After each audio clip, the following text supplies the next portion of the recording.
तो लोग प्रायः पूछते हैं हमारा सत्संग करने से लाभ क्या है? कुछ लोग कहते नहीं महाराज सत्संग में आप बैठने जाओगे तो उससे हमारा लाभ क्या है? कोई लाभ है? अरे 3-4 घंटे आप सत्संग कथा में बैठोगे, कुछ मिलेगा?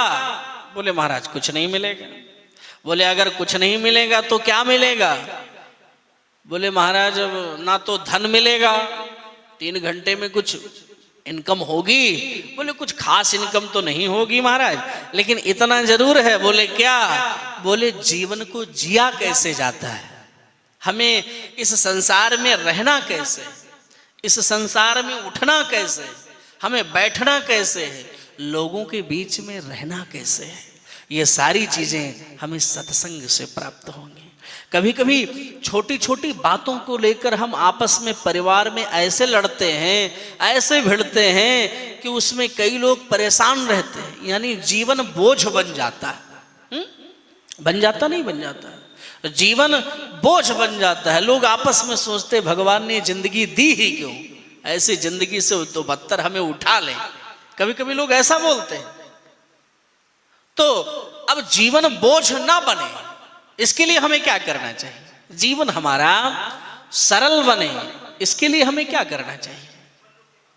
तो जीवन हमारा सरल ऐसे बनेगा जब हम सत्संग की सरिता में नहाएंगे, सत्संग में बैठेंगे, कथा में बैठेंगे, तब हमको जानकारी मिलेगी। क्या जानकारी मिलेगी? कि हमें उठना बैठना जीना कैसे चाहिए।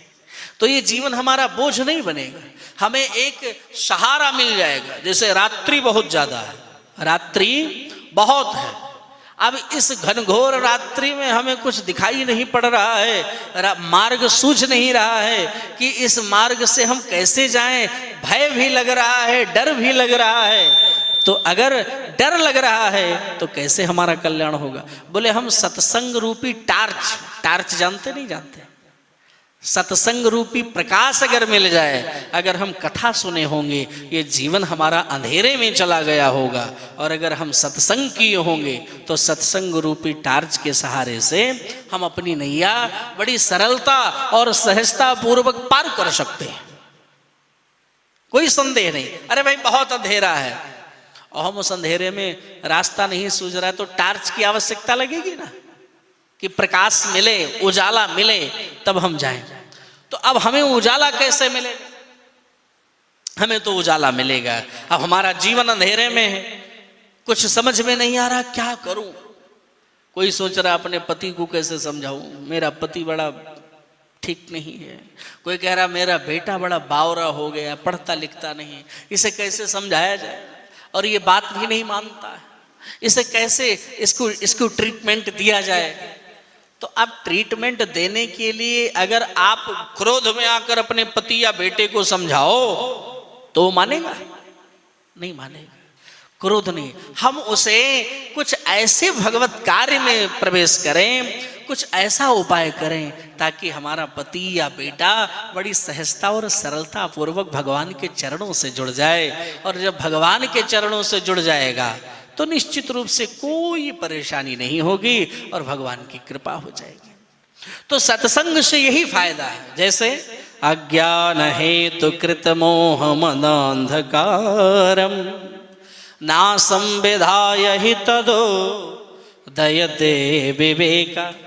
हम लोगों के जीवन में हर व्यक्ति अज्ञानता में जी रहा है, किसी को ज्ञान नहीं। तो ज्ञान कहां से मिलेगा? क्या टीवी देखने से? हाँ, टीवी देखने से तो नहीं मिलेगा ना।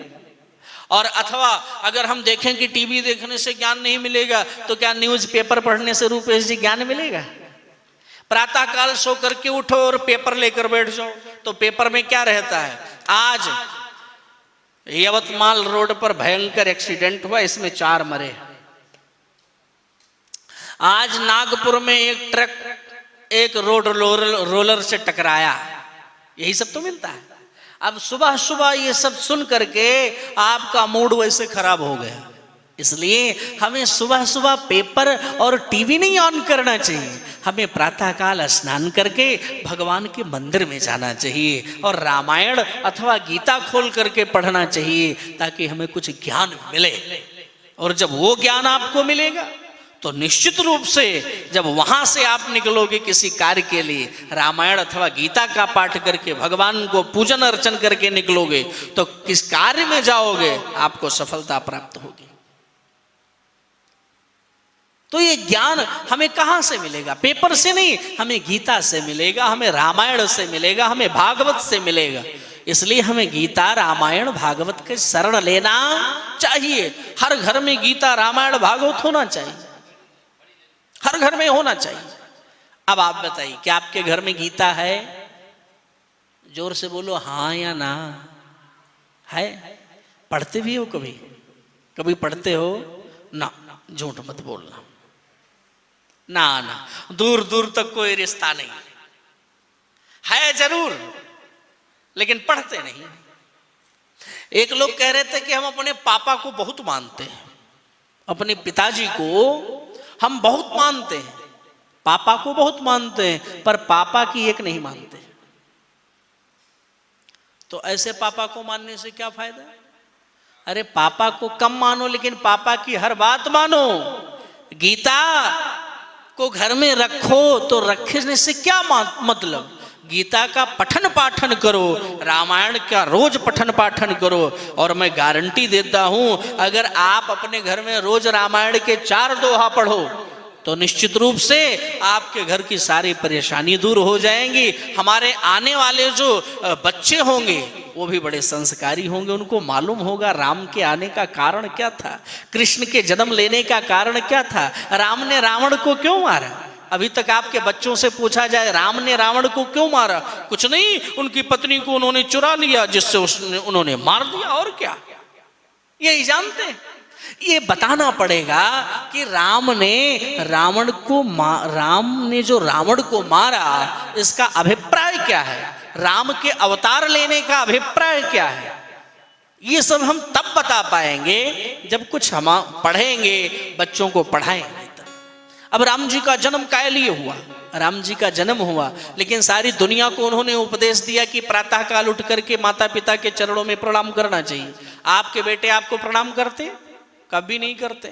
उठ करके बहुत बोल देंगे, hi good morning mummy, afternoon, evening, night, ये बोलेंगे, लेकिन ये आपको प्रणाम नहीं करेंगे। और राम जी ने क्या सिखाया कि उठ करके माता पिता के चरणों में प्रणाम करो। और अगर माता पिता का आशीर्वाद मिल गया तो समझ लो हर तरफ हम सफल होंगे, हमें कोई रोक नहीं सकता है, हमारी गाड़ी, हमारे बैग को कोई रोक नहीं सकता है।